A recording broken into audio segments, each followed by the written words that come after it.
Alright guys, in this tutorial I'm going to just quickly show you how I made the claw. It's a very quick tutorial. This is for a pterodactyl. It's not quite finished, still got a lot of work to do on it yet. Right, let's get cracking. So first thing we want to do is make sure you're on subtool, which we're here now. Just go append, add a cone.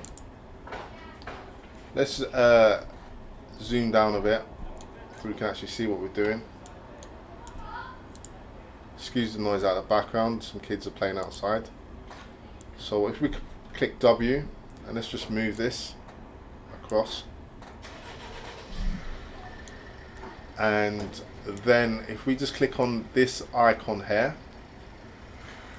gear icon at the top here, and then just go bend dark, you see this green icon here, we click on that, that will give us that nice claw that we want.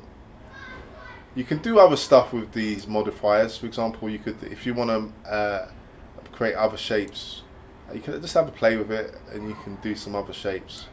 And then obviously once you've done this, you've done the shape that you want, you would then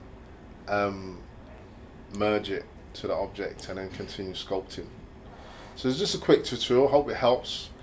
So that's it. So remember guys, don't be a slave to the algorithm. I'm out. Laters.